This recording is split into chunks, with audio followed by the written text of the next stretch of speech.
کیا ممنوع اوقات میں استخارہ کی نماز ادا کی جا سکتی ہے؟ الحمدللہ والصلاۃ والسلام علی رسول اللہ۔ سوال کیا گیا ہے کیا نماز کے ممنوع اوقات میں نماز استخارہ ادا کرنا جائز ہے؟ رہنمائی فرما دیں۔ الجواب بعون الوہاب۔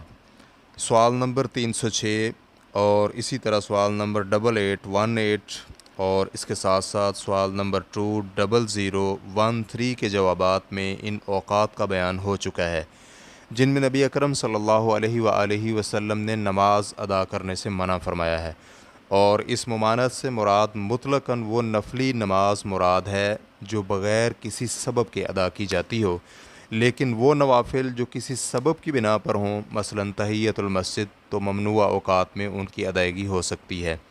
نماز استخارہ کے متعلق علماء کرام کا اختلاف ہے کہ آیا یہ سببی نماز ہے یا کہ نہیں۔ صحیح یہ ہے کہ اگر کسی ایسے کام میں استخارہ مقصود ہو جس کے لیے استخارہ مؤخر کرنے سے وہ کام ہاتھ سے نکل جائے تو پھر اس وقت ممنوع اوقات میں استخارہ کیا جا سکتا ہے۔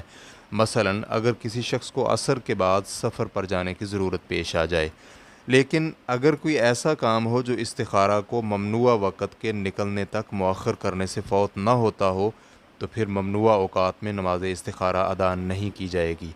شیخ الاسلام ابن تیمیہ رحمہ اللہ کا کہنا ہے ممنوع اوقات میں سنن مؤکدہ اور سببی نماز کی ادائیگی کی جائے گی۔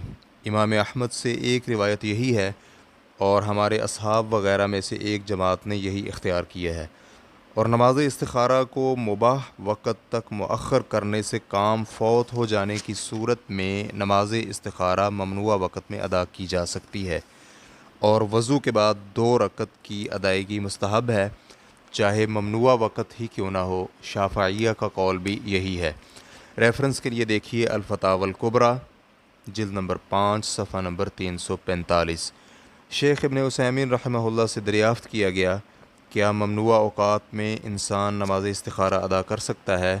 تو شیخ رحمہ اللہ کا جواب تھا اگر تو کسی جلد کام کے لیے استخارہ کرنا مقصود ہو اور نہیں کہ زائل ہونے تک مؤخر نہ کیا جا سکتا ہو تو پھر استخارہ کر لیا جائے گا، اور اگر کسی ایسے سبب کی بنا پر استخارہ کرنا ہو جسے مؤخر کرنا ممکن ہو تو پھر استخارہ مؤخر کر دیا جائے گا۔ ریفرنس کے لیے دیکھیے مجموع فتاوی ابن عثیمین جلد نمبر 14 صفحہ نمبر 275۔